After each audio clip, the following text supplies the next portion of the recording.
Oh, good morning, everyone. We're going to get underway on time. We've got quite a big agenda today. 992 pages across public and publicly excluded, so we'll get into it. Can you hear me all right on Zoom? Welcome to Porter and Ollie and Martin. I think you're joining us shortly.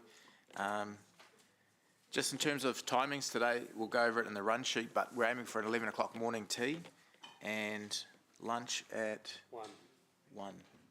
Which will be a provided lunch for half an hour, and then back in here for 1:30 with our guests. So it's even more time for you, Rob.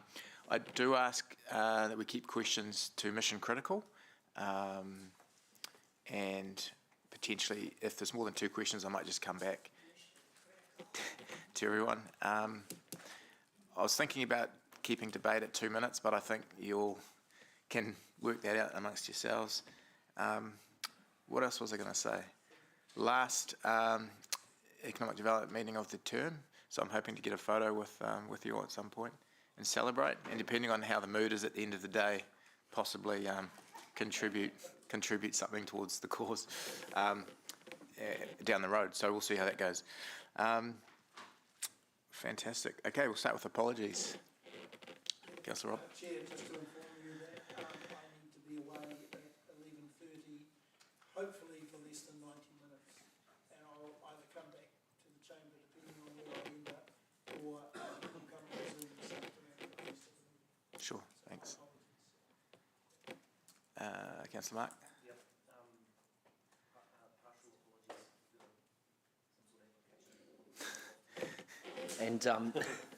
And 3:30 I need to be somewhere else. Noted. Mangai Te Pora. Morena Chair, I have just tendered in apologies for partial absence throughout the meeting, but we'll let governance know when I'm in and out. And we've got an apology from Jeff Taylor and an apology, I think that's for full apology for the day, and Councillor Ewan will just be a little bit late.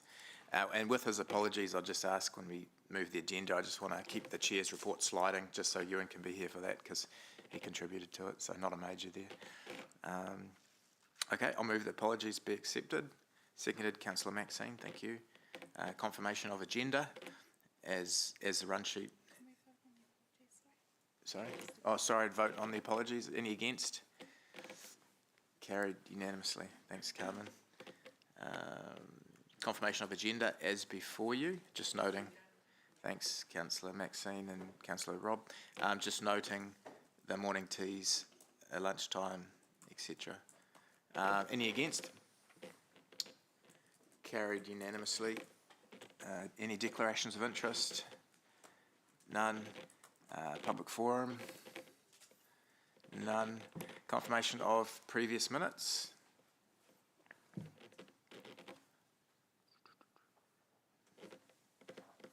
I'll move. Seconded, Councillor Maxine. Any questions? Any debate? Oh, Mangai Te Pora. Thank you, Chair. I just had a quick question around the wording inside the minutes under the matariki. It says there's a statement in there. The question was asked as to what page are you on? Page. Sorry, just dipped out. The question being asked is, what is the purpose of matariki? I don't think that correctly reflects the discussion that was had, and would suggest a different type of wording around it. Okay, is that page 9? I believe so. The governance team are happy to reflect on the wording, and we can, if we're happy to accept the confirmation of minutes, noting that we will take a look at that wording and we'll have Councillor Ryan sign off on that. Are you happy with that? Absolutely. Thank you, Karen. Yeah, no problem. Thanks, Te Pora. Any other questions, concerns? It's been moved, seconded. We'll go to the vote. Any against? None. Carried unanimously. Okay, I'm just going to slide item 6 if we can, Chair's report, and we'll go straight to Vanessa and Mike. Item 13, Tilly. Sorry, item 7, page 13.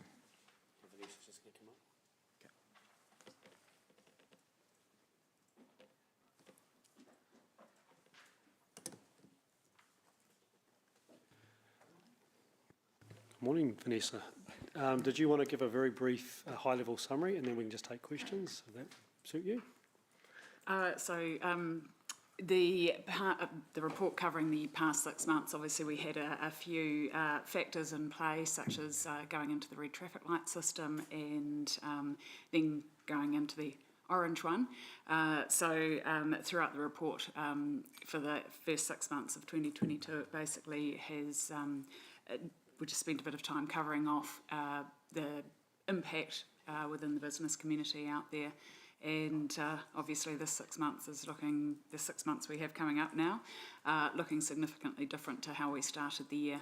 But overall, I'd say the CBD is in doing okay. There is a few concerns out there at the moment, particularly around safety and some of the impacts that that's having. But overall, the feeling out and about in the business community is some caution, but happy with how things stand. Cool. Thank you, Mike. Did you have anything you wanted to add as a commentary? No, I think security and is probably a major issue. We've seen the REM raids have extended now to stores that you wouldn't normally have expected to. I think businesses are just cautious. Talking to some large national, international retailers at the moment, they're going, we'd like to commit long term to the CBD, we'd like to do refits, but trading is so uncertain from week to week and month to month that they can't make decisions at the moment. So the sooner we get some sort of certainty and more stability, I think, that will be a really good factor for them. Fantastic. Okay, we'll go to questions. We've got Mayor Paula. Thank you.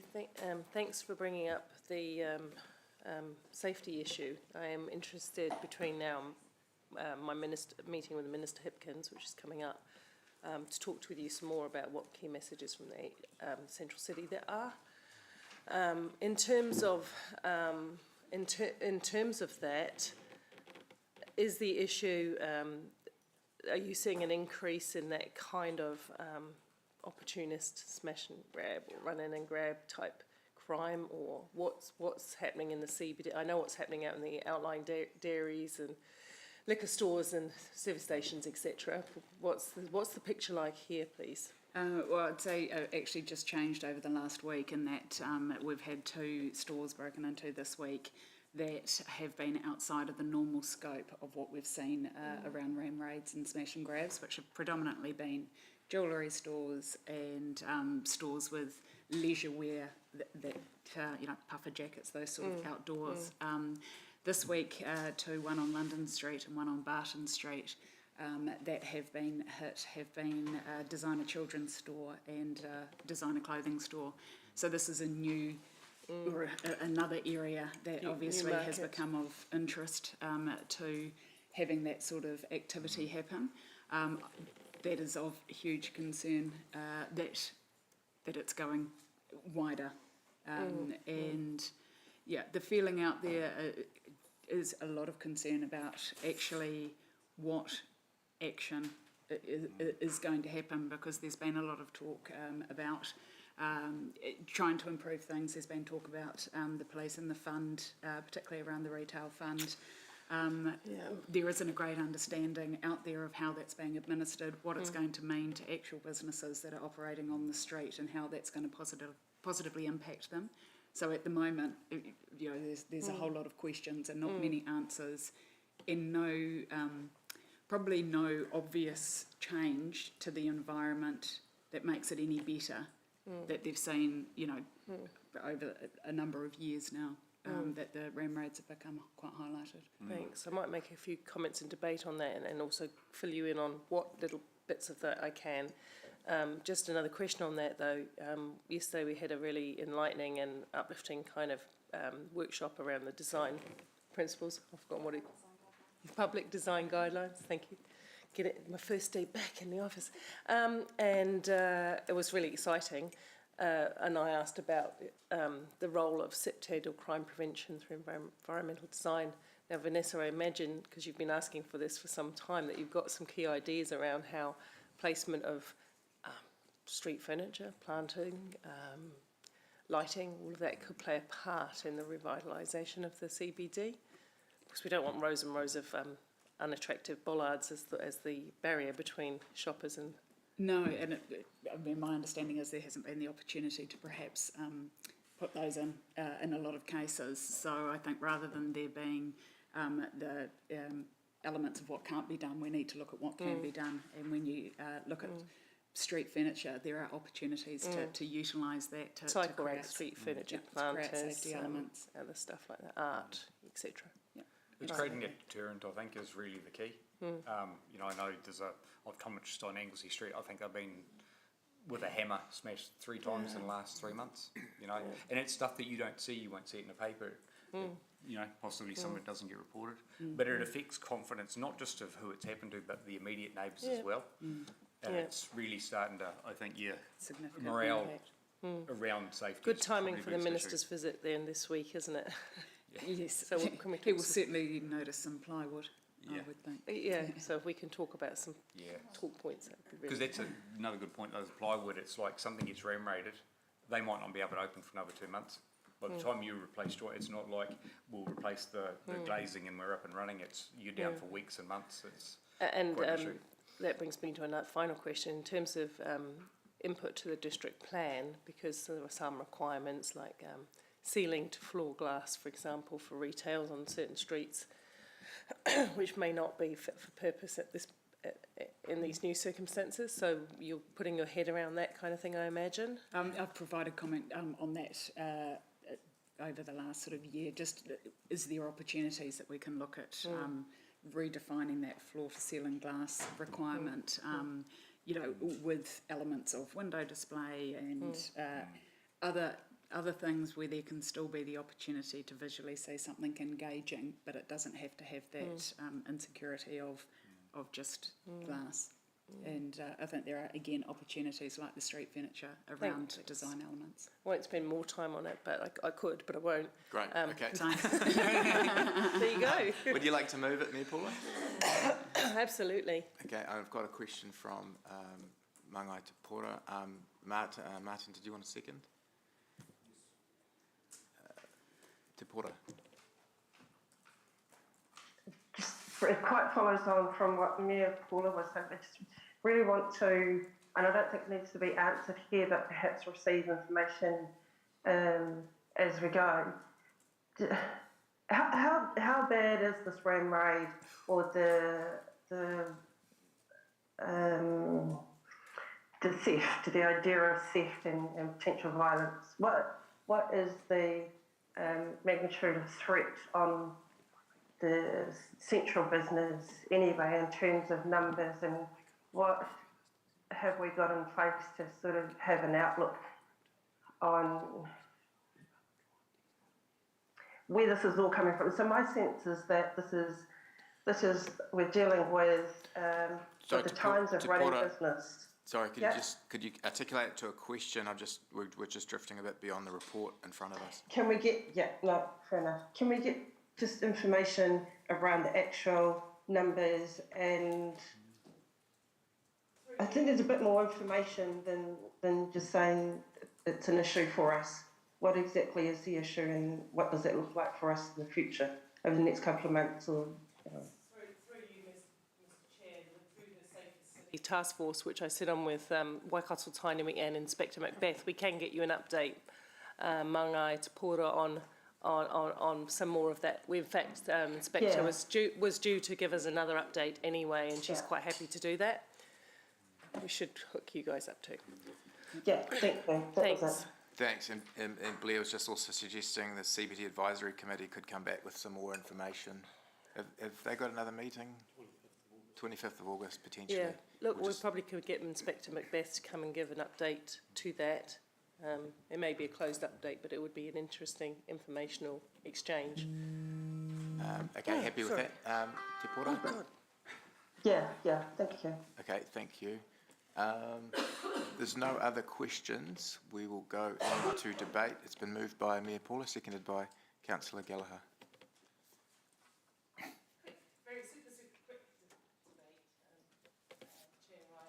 Thank you very much for the good work that you've done under exceptionally trying circumstances. So this is the last of the Economic Development Committees for this term. So I do want to thank you for all the great work that you do. I think you should be particularly proud, because we've been through such challenging and extraordinary times, and we're not out of the end of them, how you've been able to flex and adapt your response for business. And I know it's really been hard for business out there, super hard. And that may be of some small comfort to them in some instances, but I think the focus that you've put on revitalising the city after the lockdown has really stood us in good heart, so I want to thank you for that. And in terms of the safety, I want to assure you that although because of COVID and the police resources being drawn to respond to lockdowns and other things, we have actually begun to make some real progress with the task force group. And you would have received, we're designing a conduit for regular communication, which Vanessa, you'll be part of. And I look forward to, thank you for engaging with that first meeting, and look forward to involving the community, because we can't fix crime without a community response. And I was actually quite heartened yesterday with the public design guidelines that we could meet the needs of CIPTED through the way we redesign our public spaces and our CBD to make it a nice place to hang out with less crime, because where there's more people lingering, there is less crime. But also providing barriers that are attractive, people-enhancing barriers. So, and I know you've been a huge advocate, both of you, for that. So I want to thank you both for the tireless work that you do. I don't know where we'd be in the CBD without you, so thank you very much. Thanks, Mayor Paula. We've got Councillor Gallagher and then Mangai Te Pora. Yes, I think it's fitting. It's the end of this triennium that I personally express my appreciation to you both, and to your organisation and the partnership. And as I've previously said, compared with other organisations, you are a role model of professional, interactive relationship with this council. And you know, obviously, there will be disagreements because you're there to obviously advocate for the business community. But thank you so much. I think, Mr. Chair, this is a good example of a partnership with the council and the central business community, which I hope goes from strength to strength. And the day-to-day work you do in terms of not only promoting the CBD, but also the issues that Mayor Paula mentioned in terms of the current issues around safety and law and order, just acknowledge the crucial role you play. Thank you so much. Thanks, Councillor Martin. Mangai Te Pora. Thank you, Chair. I just wanted to echo both what Mayor Paula and Councillor Martin have said. And my gratitude as well to you both for coming to the table once every quarter over the course of this term and talk about the profile of our local businesses, but also in the way that you've been so broad across. If I reflect on the report that you've brought to this committee meeting, I could safely say that there's a range of people that could read the report and see themselves reflected in the local business. Also the way that you've used the Economic Development Committee as your speakerphone and recognising the influence around the table enough to be able to raise up the flags around things that may impede or excel the economic development within the city of ours. So, ngā mihi kia kōrua. Thank you, Chair. Thank you. Just from me, thank you from the committee for the work you guys have done. I was just thinking, reflecting, you guys are like a tuakana, like a big brother or big sister in the city in terms of your role model and the cheerleading, and business can be lonely, especially when you're down 20-25% and that's your margin. But to have someone to call on, I think, is the value add that you guys do, as well as all the advocacy and that sort of stuff. So certainly on behalf of the committee, thank you for the work you've done. I think you've got a great board and new chair and everything, and it's, they're committed, they're vested in the central city, and some really exciting stuff happening in this space over the next 5 to 10 years. It's going to be a different place and phase. So, yeah, well done. Did you want to write a reply, Mayor Paula?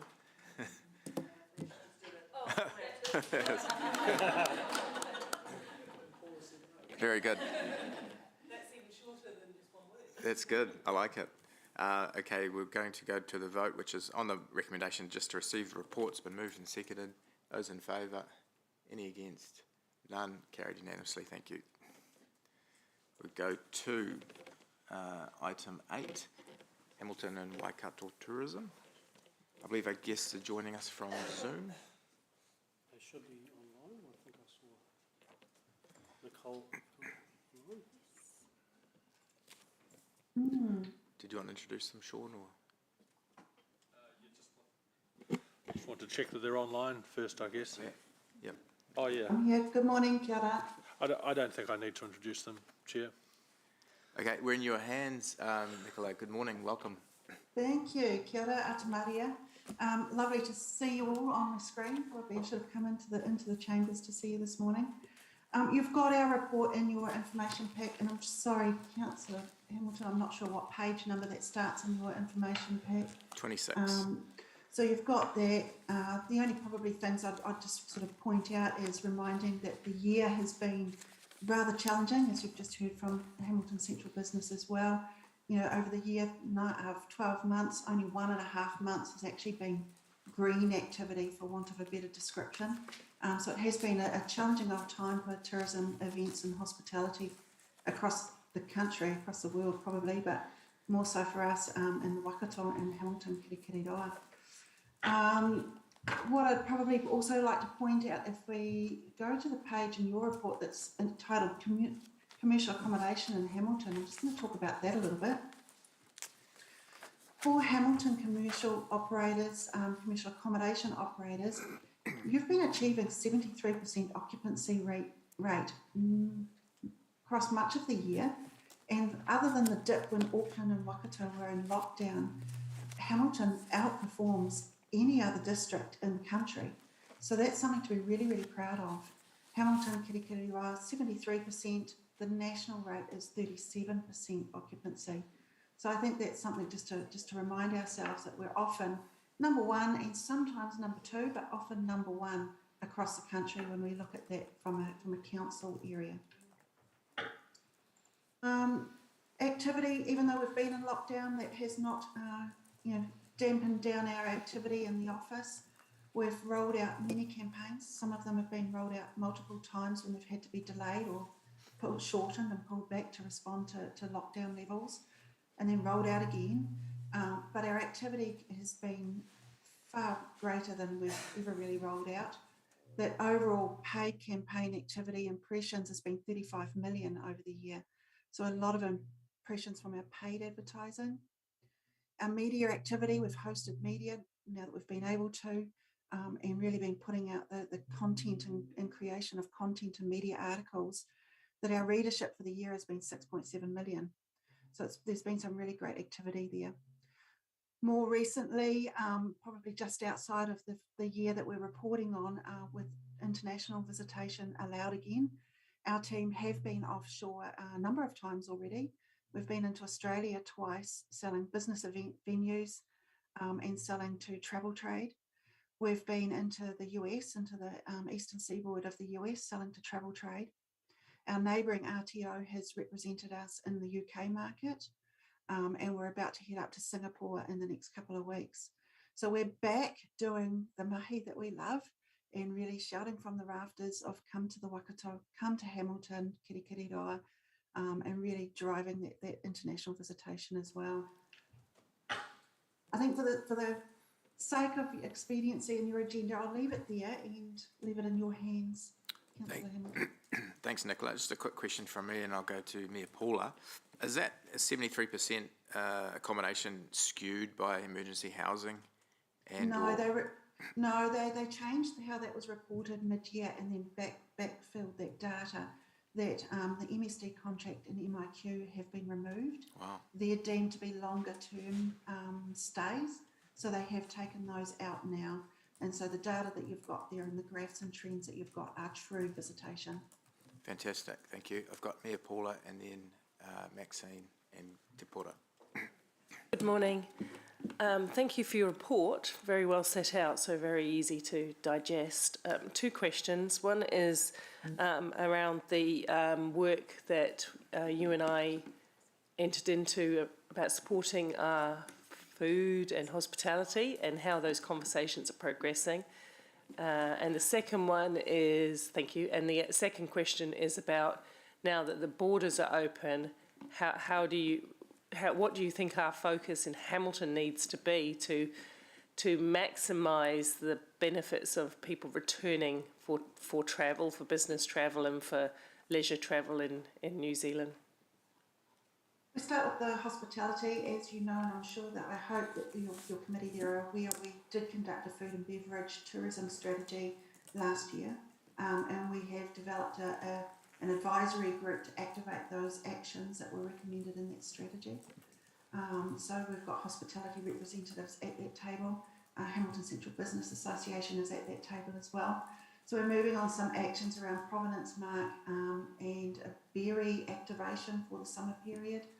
We've supported the hospitality with our extra Mighty Local campaign, attracting and encouraging people to return to the city, partnering with Hamilton Central and driving that Mighty Local story to try and attract people back into our central city and exploring and engaging in the hospitality sector. We're actually hosting a sustainability workshop on Monday with Hamilton City Council's climate, I'm not sure what the team is called, climate team, and Vanessa from Hamilton Central at FMG Stadium Waikato actually, and we've got I think 58 people attending that from tourism and hospitality, so specifically around sustainability measures. International visitation, look, it's a little bit of a crystal ball gazing and how that's going to return. We're seeing some really strong bookings coming through for the summer period already. How can Hamilton be ready for that? There are travel trade discussions happening with some of your venues and operators that work in that space. We've been supporting the Hamilton Gardens team in that space.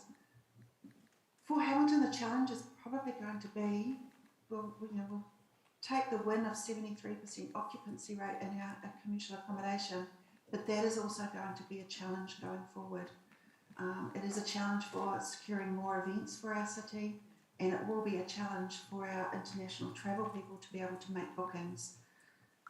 That's not going to be an easy and short-term fix, me Paula, but that is going to be our challenge as a city, is commercial accommodation. Yes. Yeah, thanks. Thank you for they were clear answers, thanks. Appreciate it. Thank you. Councillor Maxine. Thank you. It does, my question leads on a little from where Mayor Paula and you finished, and around the 73% occupancy. Might that also be a symptom of the number of beds that we have on offer, and does it signal that we need more? Yes, is the short answer to that. Yeah, definitely. We've known for a number of years, haven't we? It's not a new topic to the table, that accommodation, we need a hotel accommodation of scale for the city. And the more recent activity around COVID and recovery does definitely highlight that even further. So yes is the short answer, Councillor Maxine. And then a big contributor to that is the conference circuit. Are we securing enough of that kind of business in your mind, or has COVID really hit that with a different kind of offering to conferences? Look, we are securing a good number. The last quarter from the business events data, we were number 2 in the country. So we are securing a good number of business events. Of course, we'd always love to secure more, right? Sometimes we have venue capability and capacity, but sometimes the accommodation holds us back from being able to deliver that event. And I'm sure, Sean, you can probably add to this, but we would always love to see and welcome more business events. the moment we're seeing shorter lead-in time where people are waiting to see what the climate's going to be like before they're making their booking. We've got a concertina of events at the moment and very jam-packed venues for the next few months with events that have been delayed and now rescheduled. So it is a little bit of a perfect storm almost gathering at the moment. Yeah. And 1.7 nights, anything we can do to increase that? It's quite a bit lower, I see, on the rest of the country and even the Waikato. It does fluctuate, time, different months, different times and what's happening. Events will help to deliver a longer guest night stay, as will more product. If we can get more product in our near vicinity to compel that longer stay, we'll certainly be working towards that and encouraging that. We do continue with our mantra of stay your first and last night of your international trip in the Waikato. So I think as we see international arrive, that will start to rise again, because we definitely talk that story of spend your first night in New Zealand, in Hamilton, in the Waikato, and you're already into your New Zealand adventure. Oh, good line, thank you. And summer will see an increase, do you suppose? Spring, summer? So Paul says yes. What the impact and the overall impact will be, look, I think that we'll absolutely see more internationals arrive. I think that we'll see some New Zealanders also heading offshore to explore. They've explored New Zealand well over the last 2 years. They'll be eager to get to family in other countries or have their island retreat. So some of our domestic visitation may decline and be replaced by the international in the first period of time before we start to see an overall increase. My prediction only, my crystal ball. Thanks, Maxine. We'll come back to you if you have No, that's it. Mangai Te Pora and then Councillor Rob. Yeah, thanks, Chair. Kia ora, Nicola. Quick question just around, in the staff report we've got under cultural that we're home of the kingitanga that's coming through, but when we get to the actual report, I can't see how that's reflected beyond Matariki, or that its lifespan isn't just once a year at Matariki. Any quick comments around that? Yeah, no. Look, being home kingitanga was identified as a game changer and an opportunity in our tourism opportunities plan of 2016. We can work with iwi and cultural hapu marae to encourage activation of the kingitanga story. It's not our story to tell, Manga Te Pora, it is iwi's. And so we continue to lobby and advocate and encourage those stories to be told. I think we've got a long way to go, and we've got some more work and mahi to do in that area. And we need to be encouraging iwi to tell their stories. We've got a great product in Hamilton City with Les and his Te Ahure Māori Tourism walking tours, and we're nurturing that with Les and working with Les to help him grow that offering. That's a beautiful example of telling stories to our visitors. So we've got work to do, granted and absolute, and encouraging iwi to tell iwi stories. Yeah, perhaps it's something that becomes just a bit more prominent alongside all of the other things that we do, because I do agree with you, it's a big one. That might be debate. I'll leave it there. Thank you. No, but thank you for that input, and we can certainly be looking at weaving that and reporting that more clearly in our report. Thank you. Councillor Rob. Thanks, Nicola, for your detailed report. Just a question following on from Mayor Paula around the food offerings and in the city. I notice two other cities currently have a month-long food festival where a group of restaurants offer what I call price package meal options, for lunch and for dinner. And I just wonder if there's any interest in the discussions you've had with HBCA and others and the restaurants as to something similar here as a winter offering. I think the timing of it is appropriate, given even to get locals back into restaurants for lunches and dinners and so forth. following the COVID lockdowns. So given that we have got a bit of a reputation for having some really good restaurants and cafes in Hamilton, it just seems a missed opportunity to me. You've probably been looking at some of the work coming up, right? No, I'm sure you haven't. Look, we have got a berry month celebration in the pipeline, and we've got discussion documents and meetings happening right now. The wider Waikato region grows something like 70% of New Zealand's berries. So we're going to celebrate that. That doesn't help the winter issue that you're talking about, unfortunately, but it is something that's coming up in that November-December period where you'll see a lot of berry activations, work in progress. For the winter months, we haven't run a specific campaign like that you're talking, but we can certainly look at that. On our website, we do have the hot deals portion as well, that we do encourage all our operators to list a deal for a period of time. It could be a week, it could be a month. It can be vouchers, it can be sales or whatever, but we can encourage our hospitality sector to list a hot deal there as well.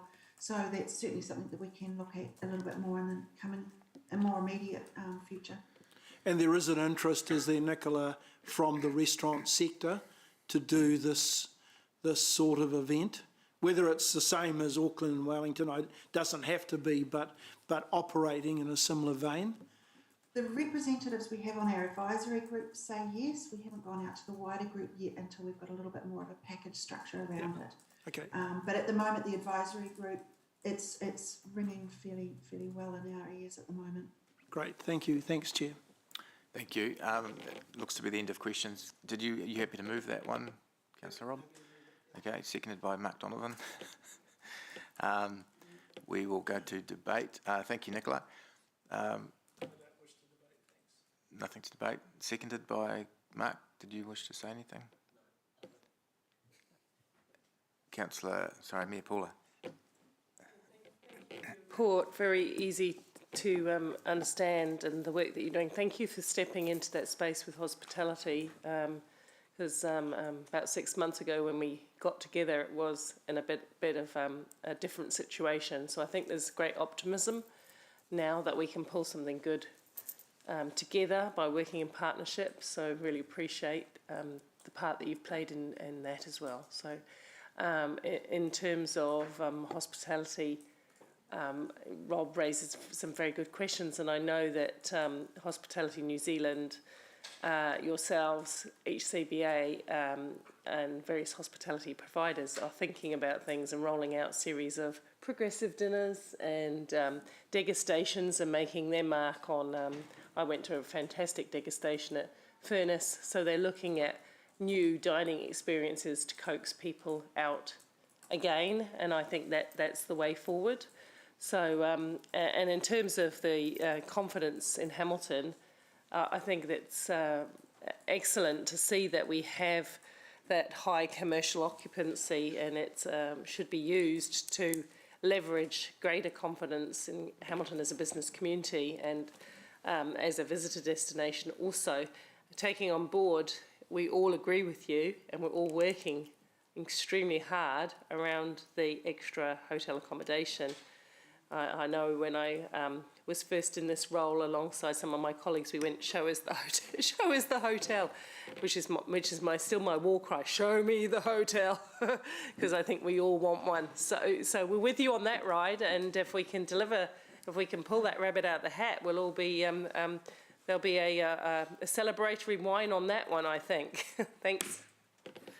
Jerry Maguire meets Paula Southgate. Show me the hotel.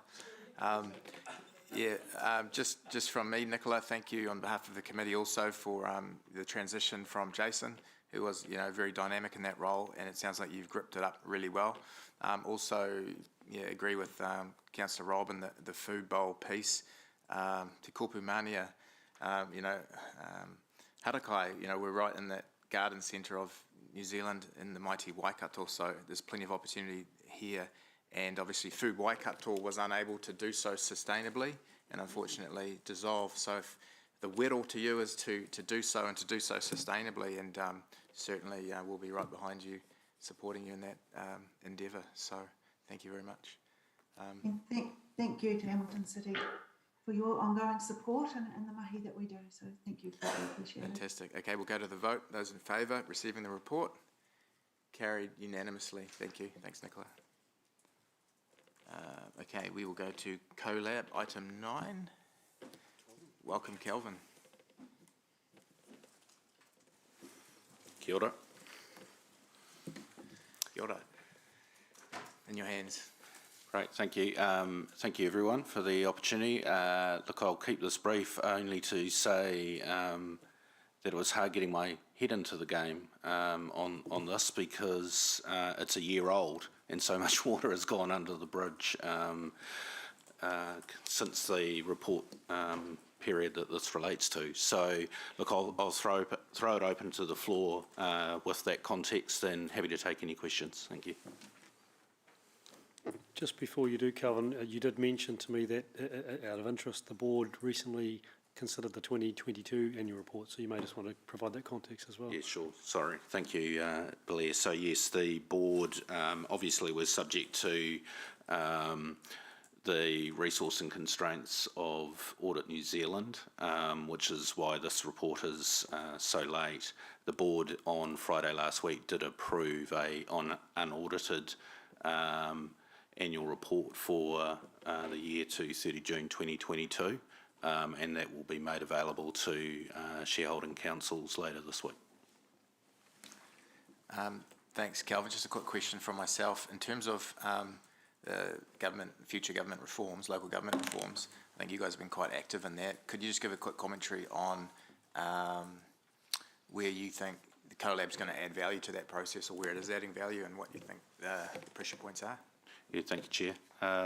So look, you might recall that we developed in consultation with the councils, I think there were 8 councils involved in that, the community needs analysis report that was made available to councils earlier this year, and the purpose of that report was to help inform or provide information that allowed council laws to have a good discussion with the panel on the future for local government back in February. So that's certainly one thing that we've done in the last little while.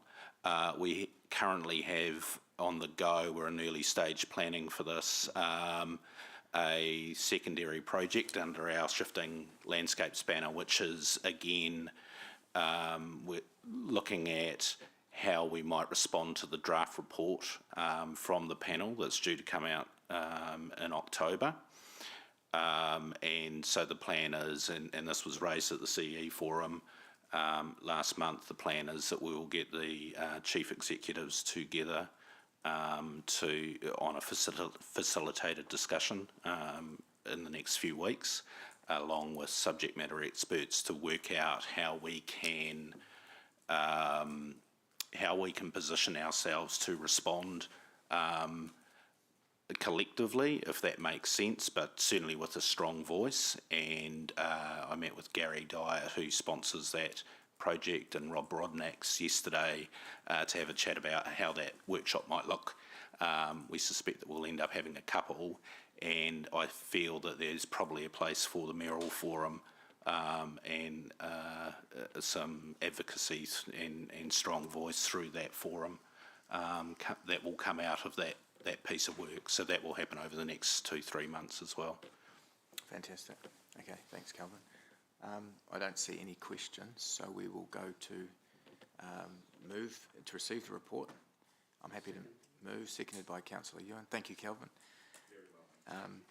Look, I'll just quickly say, again, on behalf of the committee, thanks for the work you've done, and with our neighbouring councils. I think it's a great initiative. It's had some people that are probably a bit disbelievers initially, but I think you've started to show where you can add value as an organisation, and as the government moves into this reform space, it's good, like a lot of things we do, like future-proof and other things, that we can actually show that we can get our act together and lead and provide value into that process. So well done to you and the board, and I look forward to working with you in the new triennium.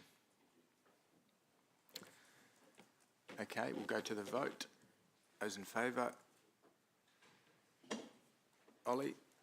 All good, thank you. None against, carried unanimously. Thanks, Carmen. Item 10, we've got guest Tony Giles and possibly Tracy. She's always keen to talk.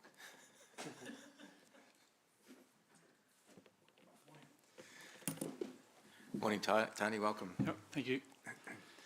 I guess in some ways a fairly similar story to the previous organisation where the report is actually to the end of June 2021, so it seems like a distant memory. In fact, I wasn't even in the organisation at that point, but due to the audit delays, that's only just been signed off recently. Similarly, happy to take any questions on that or any other relevant bits that might have happened in the last year or so. Tony, you must be doing an exceptional job. I'm not seeing any questions. I'm not going to belabour it. I'm not going to waste your time. I'll move it. Seconded by Councillor Ewan. Those in favour? Carried unanimously. Thank you, sir.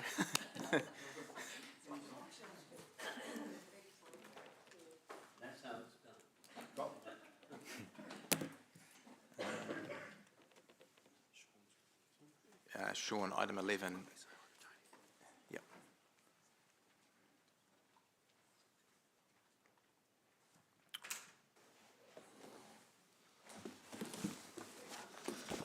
Thank you, Chair. I understand Mark and Scott from Waikato Regional Airport are online and are ready to present to this report.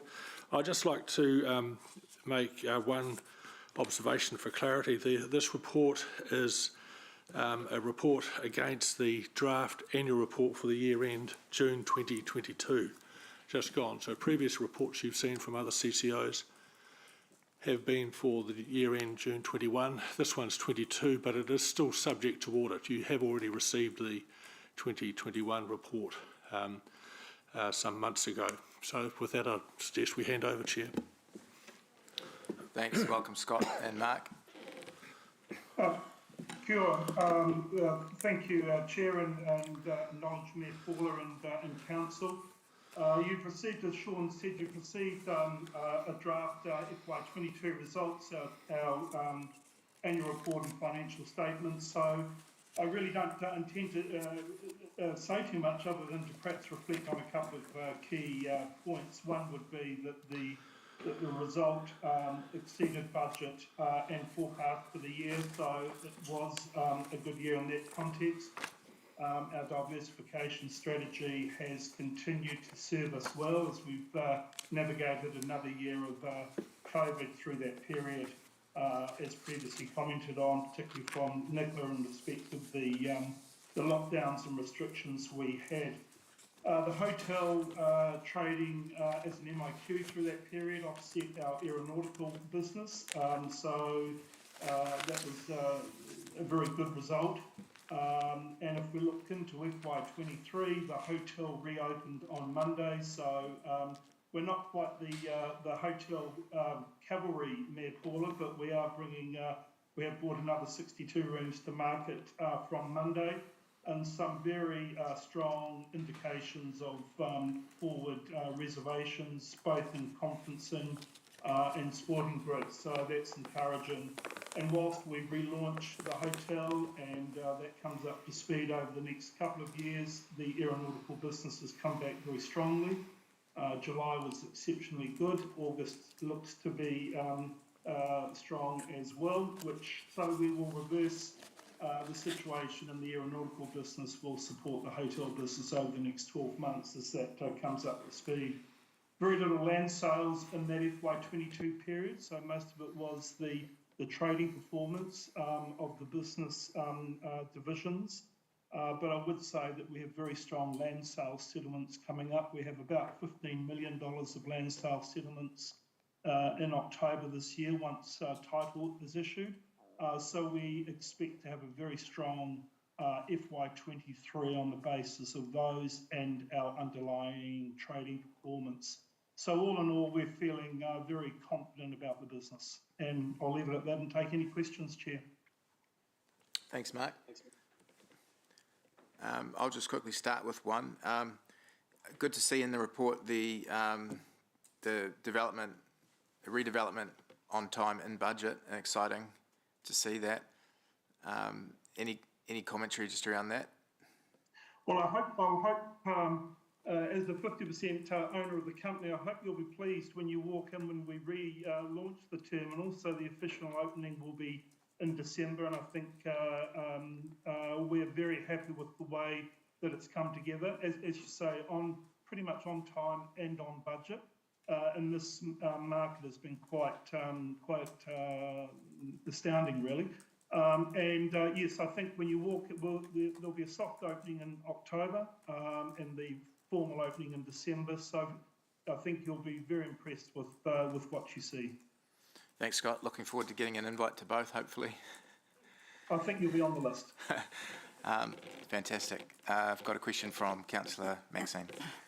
Look, just a quick question based on the announcement today from Air New Zealand about the cuts to services and how that might impact on our delivery of service out of your fine establishment. Look, the schedule is only sort of set a couple of months generally in advance. But what I would say to you is that I don't think you'll see any significant change. I think Greg Foran put it into context that it's less than 10 flights a day out of 500 flights across the regional network. And we already have had the odd cancellation either due to staffing issues. So I don't see any major impost, if you like, on our port. We are running at quite high load factors, so about 87% load factor in July, which does mean that we have a lot of flights going out full, so we can't afford to have cancellations, but I think proportionately we'll see very little impact on the port. Thank you. Fantastic. Thanks, Mark. Thanks, Scott. Do I have a mover? Thank you, Councillor Ewan, and seconded Councillor Donovan. There are no more questions, so we'll go into debate, if any. Report, very straightforward and easy to digest, and thanks for the work you've done through these very challenging and extraordinary times where we've all had to focus on things that were unforeseen. So really pleased about the 62 beds. Do you say 62 beds? Correct. Yep, and if you could provide 600 more, you'd be my top man of the week. But I'm not sure that's possible, and probably a big ask of you. But good to see that hotel back in operation. But we'll note that it was a very high functioning hotel when it was being used as an MIQ, and it was run so well, and the staff there did a superb job. And I know that they made the experience of people staying in it quite a lot better than it could have been through their high service. So I just want to put on record thanks for that as well. That's it. Thank you very much, Mayor. Okay, and just on behalf of the committee, Mark, thank you very much for the work you guys have done. And you know, I'm a City Council, and as a 50% shareholder, we're really excited about the prospect that this portfolio holds and the work that you and the board are doing. So please extend our thanks and gratitude to you as well. I've just got Councillor Ewan next. Yeah, look, thanks, Chair Ryan. Obviously, I support receiving the report.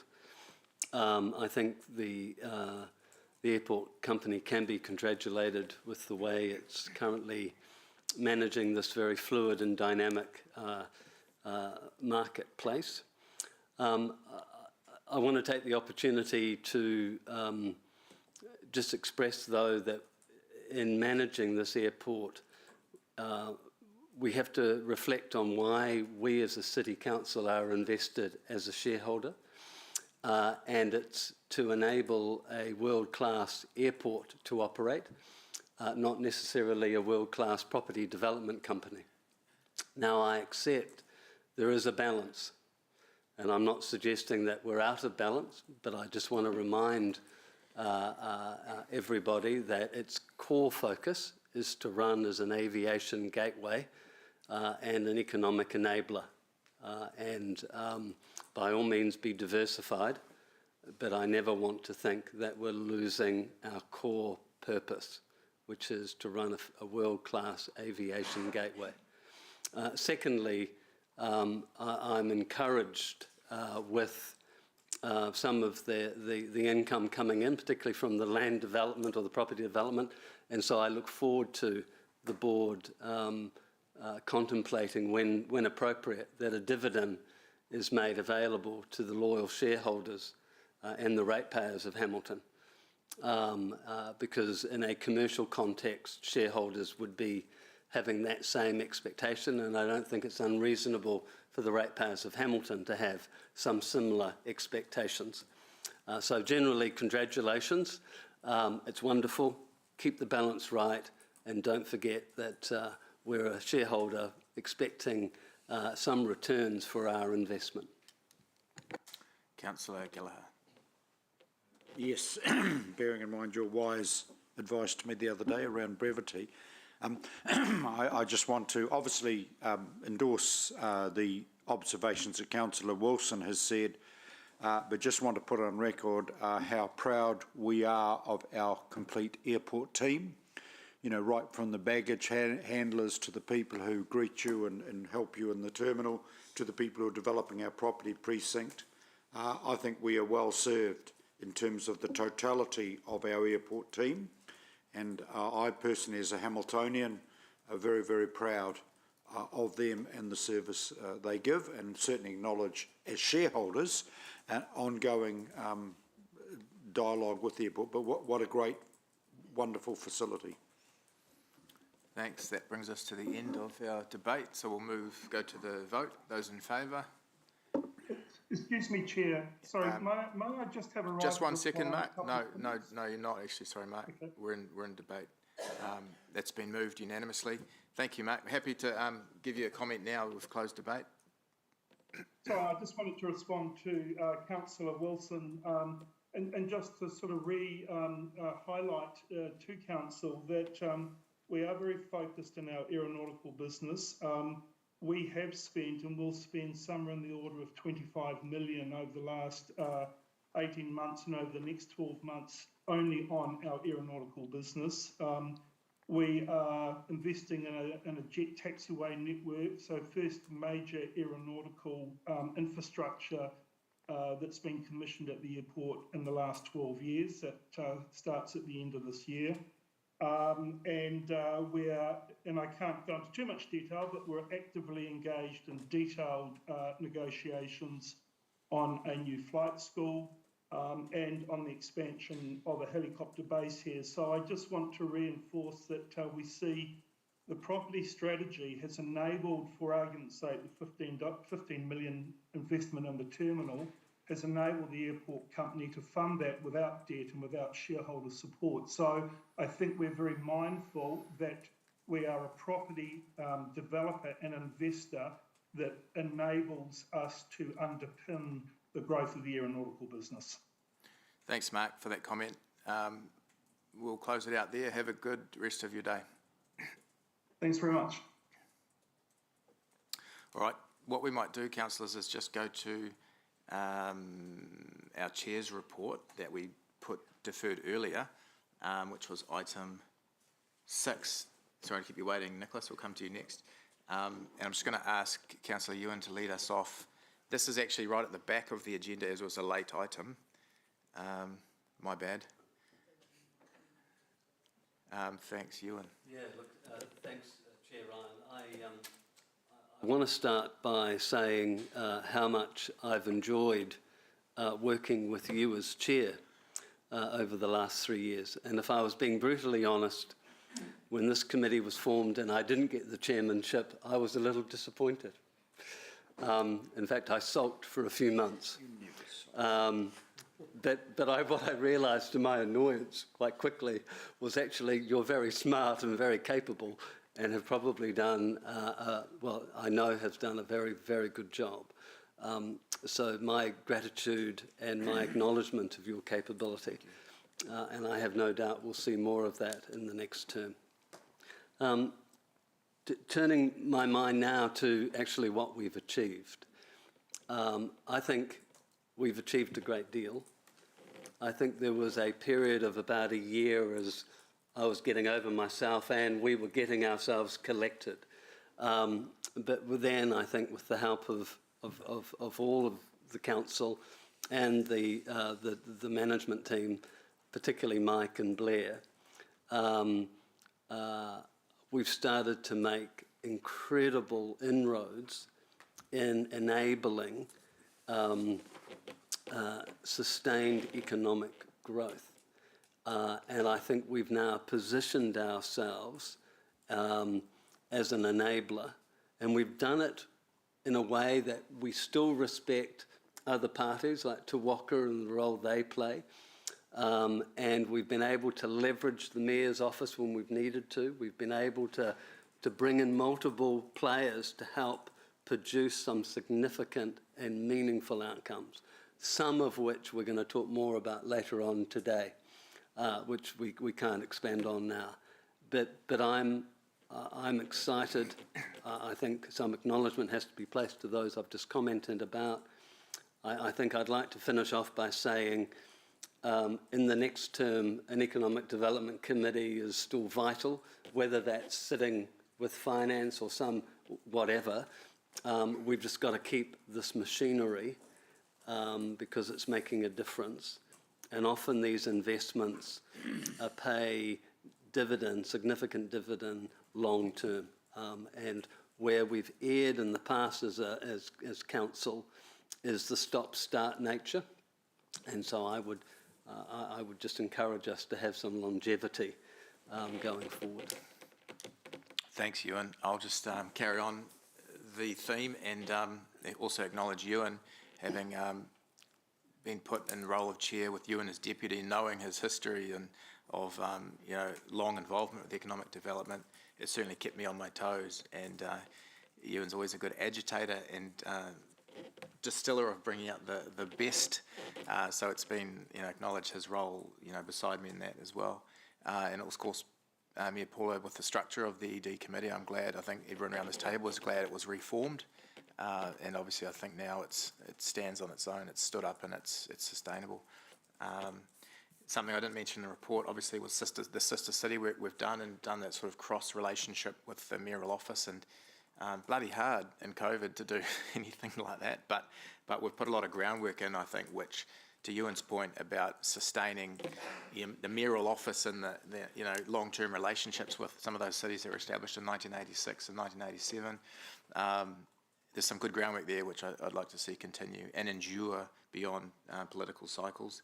The MEF, Municipal Endowment Fund, was a real win, I think, for this committee and for council, which Ewan and I had great pleasure in, and Rob as well, wrestling the tight grip from Tracy and others in the organisation.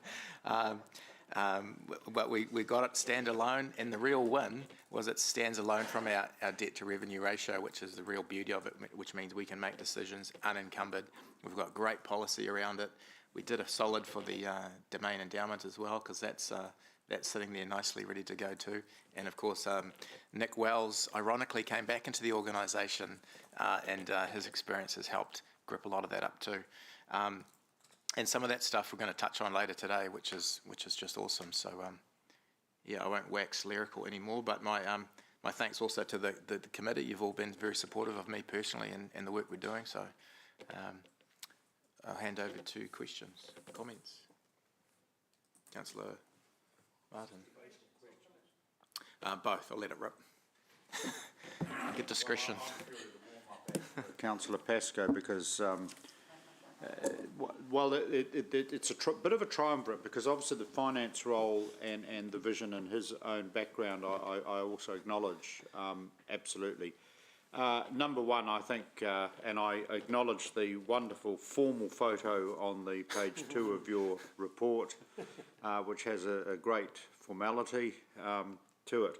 But I think my good friend Ewan is being a bit hard on himself when he describes some of his so-called character traits, and I think it's been a bit hard on himself. because I think you both have been an incredible team, you know, from day one. And I actually want to acknowledge that, as you know, Ewan was chair of an economic development team in a previous incarnation of council, and that vision was lost for a number of years in terms of a focus, you know, in terms of how we do a governance structure. And big credit to Ewan for tirelessly over a number of years keeping the torch alive, keeping that vision alive. And I think we've now arrived at a moment, particularly in terms of the partnership over this triennium between yourself and Ewan. I think that's been a fantastic partnership. I think you both brought a significant intellectual grunt, and I think that's been matched with the intellectual capacity in our staff team as well. So my only hope is that the incoming council keeps this committee going, because the stuff that is happening in this committee and the direction and the driving, in my view, is a core part of local government, a core part of what this council should be doing. And there are people literally in jobs, lifestyle, because of you know, some of the componentry of this council. So without further ado, and even if you look at today's agenda, you know, there are some really significant issues that are going to affect the future of this city and our urban landscape and our economy. I just think just the stuff that's happening in this committee, I just really hope and wish the committee in the next term of council well, and tribute to both you guys and staff. Thank you. Thanks, Martin. Councillor Rob. Thanks, Chair, and I also want to acknowledge the work that you've done, Chair Ryan and Deputy Chair Ewan. I don't think, as Councillor Martin has said, that I'm necessarily going to be the main event in terms of my acknowledgement. But look, what I want to do is say, when I first came onto council in 2013, I think that the then Mayor reinstated that Economic Development Committee, which may have been around in earlier terms. And I went to a session at Wintec with local business, and we moved around the various tables of the business people who were there, and they were developers and professionals and other business people in town. And I concluded from talking around that table, those tables, there was a great reluctance on the part of business to want to do any business with council staff, and more so with the political wing, who the clear message was that they didn't trust either, and even less trust for the political wing then. But I think we made some quite good progress in that 13 to 16 period.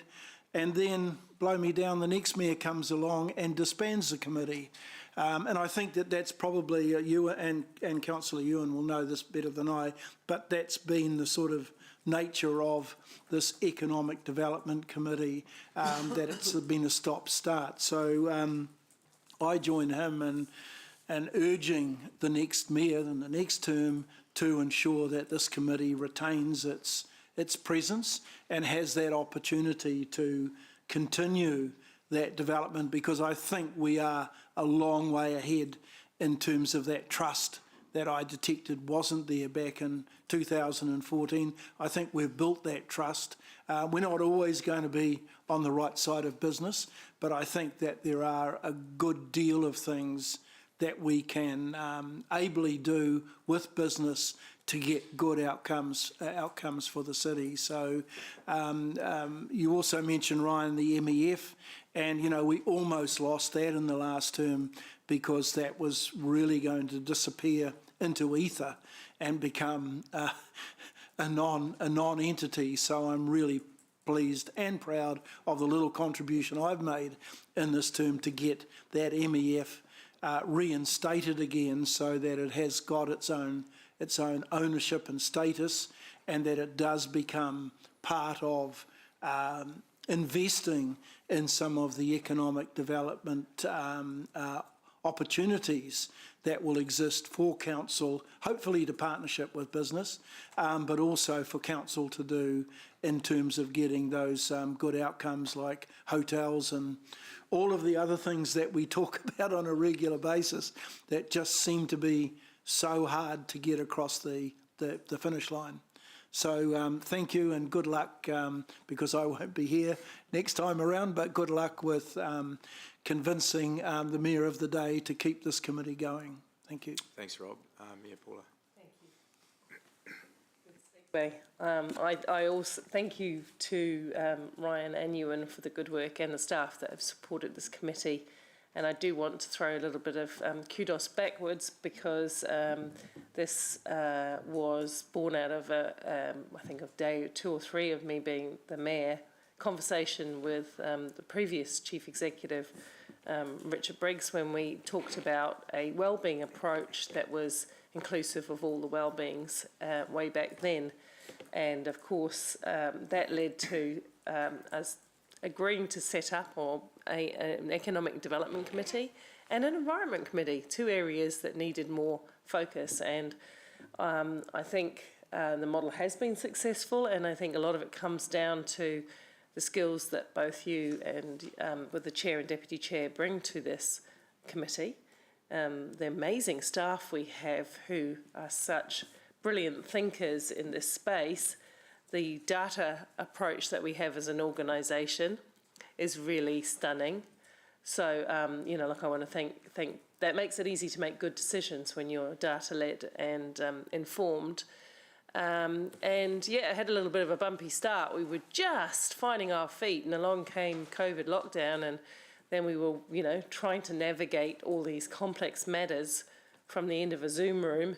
But despite that, look how much you have achieved in the shortened period of time since we've been out. And I do want to agree with Rob, the Municipal Endowment Fund, which is one of those things that if you say to the public, oh, you know, we've got this Municipal Endowment Fund, many of them are sort of unaware of what that actually means and what they can achieve. You know, it's not their everyday business. But it is pretty crucial if we are going to be a significant player in getting better return for ratepayers' investment and helping shape a really thriving city. I think this committee has so much more potential. If I'm back around the table next time, I'll certainly be looking to see what else it can achieve. The work is not completely finished yet. We've got this Municipal Endowment Fund. We've got to invest it. We need hotels. We've talked about that. The work with sister cities is ongoing. It's complex. And I thank you, Ryan, for stepping into that, because I think you were at first, we were both sort of not sure how we'd work with that. But I've always agreed that a sister city relationship is more than just the ceremonial high-level governance relationship of mayor to mayor from city to city. It is the opportunity to explore tangible gains for each party, and that's where we're heading with that. So all in all, I do want to thank you for the way that you've run the committee, and wish you the very best for being returned and therefore being able to continue the good work that you have begun. Thank you. Very good. Thank you, Mark. You being plural.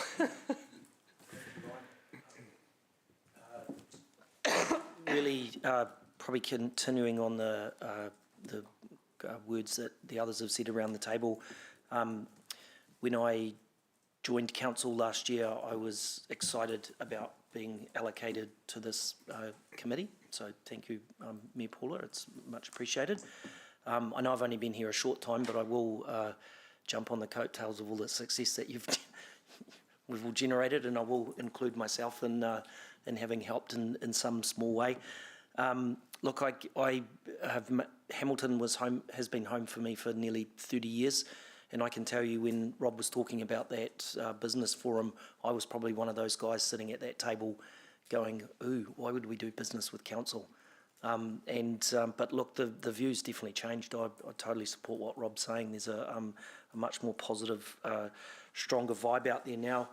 And I think that's being reflected because of the exceptional growth that we're having. I mean, you know, I've got a really good mate of mine just moved back from Australia, and he's come from Brisbane to take up residence again in Hamilton. And I mean, he's only one guy, but, you know, he rang me this morning, and I won't use all the words he used because he has picked up some Australian tendencies. And he was very descriptive of how great that eastern side of our city's starting to look. So I think more and more success like that is going to generate that economic growth that we so desire to make this a great city to live in.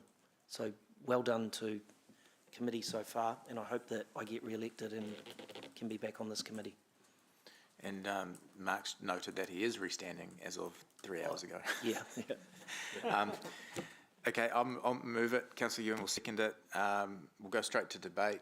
We'll go straight to the vote, actually. Those in favour receiving the report? Fantastic, thank you. Thanks, everyone. We've got 12 minutes to do 3 more items, so Nick, you're up. Chairman, I can be very brief. Just 2 points I'd like to highlight in this report. The first is that in this quarter, the UNF has made a 1.2 million increase, which is largely due to a revaluation of its assets and offsets to a certain extent. The second point, which is you'll note that the mixed fund value can now be recorded, and you advised of that, and that's shown in the bottom of the tables on page 216. Other than that, happy to take any questions. Thanks, Councillor Rob. Did you want to move this? I'm happy to move this, Chair. Seconded by Councillor Ewan. There doesn't appear to be any questions. We'll go to the vote. Those in favour? Carried unanimously. Thank you. Rob looked a bit frustrated. Sorry, Rob, I'll give you a chance to speak to it later. Sean. Sean. I know this was going to be a fast. Item 13. Thank you, Chair. Well, I actually do have quite a bit I need to go through with you this morning. I was joking. Look, I hope I'll take the report as read. I just have a couple of comments, if I may. Last time I reported to you, I expressed a concern I had around our staffing levels and the mix of skills that we require to have in our H3 operation. Although I did lose someone yesterday, unfortunately, the reality is that our staffing levels are now back to close to where they should be. And we've actually been quite successful in some of our drive to recruit new staff, and we've been very pleased at the fact that we've seen some really good calibre staff. And we've also had that fed back to us from our clients, who have suggested to us that at the moment we are in a sweet spot, a little bit like earlier conversations about where Hamilton is pitched and Waikato in the scheme of things across New Zealand, and that we're one of the few venue destinations where we have good staffing compared to a lot of our competing places, that and the nature of our format. Having said that, obviously hotels are still our number one constraint to the business. The only other point I'd like to highlight is clearly we've been hit by COVID pretty hard. It's been erratic, it's been on again, off again. Our revenue for the full year period is down by close to $700,000 on it against our plan. However, we have been successful in shaving around close to 1.3 million off our operating costs, so that our operating contribution is sitting at around $590,000 ahead of our plan. So we're quite proud of that. But I must say that has been on the back of some very tough times for a lot of our staff who have been doing extraordinary hours, covering where we would normally have casual staff and so forth. And I want to put an acknowledgement out to their hard work and dedication and the extra that they put in order for us to achieve that surplus, let alone achieve the budget, which was our original target. So with that, I'm happy to take any questions. Thanks. I will pause for questions, but please make sure they're mission critical. Otherwise, you can take it offline with Sean. We're just receiving the report. While you're contemplating, Ewan will move. Councillor Martin will second. Are there any questions for Sean? Fantastic. We'll go to the vote. Was there any debate? None. Carried. Unanimous. Thank you. Blair, item 14. Thank you, Chair. The General Manager's report covers quite a broad range of topics today. I've also supported here today by Kate Harris, who leads in the Economic Development team our business relationship function. So Kate's here to take any questions on our ED program. Kate's down the back in the black and white jacket, if you haven't met Kate before. So Kate's part of Mike Bennett's team. We've also got Tiki Mossop, who's our Program Manager for Economics and Policy there. So Tiki is the author of the very comprehensive economic update provided in the GM report. So the report covers a range of activities, focusing on the broad range of ED activities we're now leading across this work program. It also gives an update on the Endowment Fund and, as I've said, a comprehensive economic snapshot of where things are at in the economy and some thoughts and comments to the future. So with that, Chair Ryan, happy for myself or the team to take any questions. I wonder if I could just ask Tiki to come forward. Just put her on the spot. I think Tiki's like keeps saying she's like the Brad Olsen of council, but she'll be on national commentary. So Tiki, my question to you in 45 seconds or less, what's the state of the economy like for us at the moment in the last quarter? There's a real pessimistic outlook, but I think underlying we've got good fundamentals that will help us carry through. You know, some of our biggest sectors, health, education, public administration, they're all really strong in Hamilton. They all survived the previous recession really well. Jobs grew, GDP grew, while everything else was kind of static. So I think overall Hamilton's in a really good spot. It's going to be tough, but I think we'll come out the other side and be able to build and grow on that really well. Nice, isn't she good? Well done. And Ed? Can I ask a question? Yeah, of course, Rob. Do you have a concern, though, that the parts of the economy in Hamilton that are booming are all government-driven and funded through debt rather than through economic activity that comes from the exchange of money, between parties, that while it might save us from recession in the short term, it comes with consequential debt that needs to be repaid?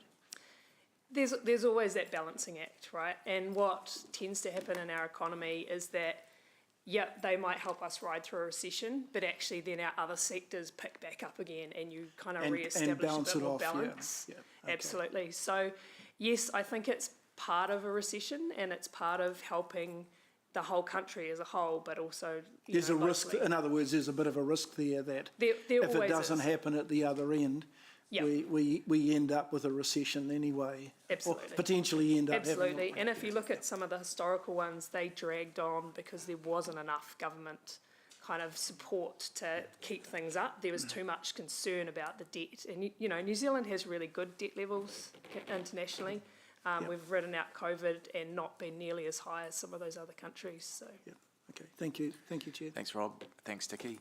Kate, I wonder equally if in 45 seconds or less you could just reflect on the work over the last quarter that you've done and are doing in your next work in the next 90 days. No, that'll too long. Okay. Sorry, thank you so much, Chairman Ryan.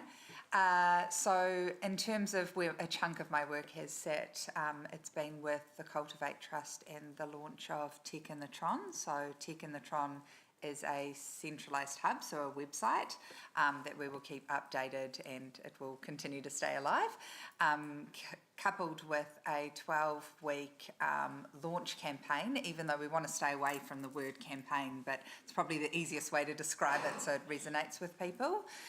Taking real-life humans in the tech industry, so we've got 7 ambassadors talking about the lifestyle in Hamilton, their jobs, and they're featured through a 12-week campaign which will finish in October. And then following that, Mike and I are just working on a social media campaign that will carry on, so sort of a 12-month plan, so to keep those social media channels alive.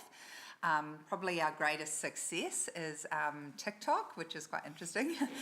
One of our videos featuring Chris Yu from Touratech, which is based out at Innovation Park, has got 208,000 views. Now, I was like, is that good or is that bad to a PR agency? And they said that's absolutely phenomenal considering its parameters are limited to New Zealand 35 to 45 age group. Well, that's, sorry, where they add targets. Doesn't mean if you're outside of that you won't be able to view it, but that's incredible outreach for our city and certainly our tech and innovation space. In terms of building my relationships with stakeholders in our business community, that's continuing to grow. I've met with a couple of businesses this week and have a more booked out for the rest of the month, so I'll keep you updated for the next GM report. Fantastic, thanks, But it's Kate. really positive out there and our involvement and support of them, so Yeah, it's awesome. I'm really grateful. There'll be a ton of questions that, yeah. TikTok. I do. Oh, I've done a few things We then, might, but working on our TikToks. I'm more than happy to share the link with you, Paula. Yeah. Yeah, that'd be good. Thanks. Yes, Yeah. thank you. No, it's great to have, sorry, we're still short of time, but it's great for everyone to see the work that you guys are doing under the hood through the team and everything, so thank you. But we'll wrap it up there. I'll move, seconded Councillor Ewan. We're going to go to the vote, which is actually just to receive the report.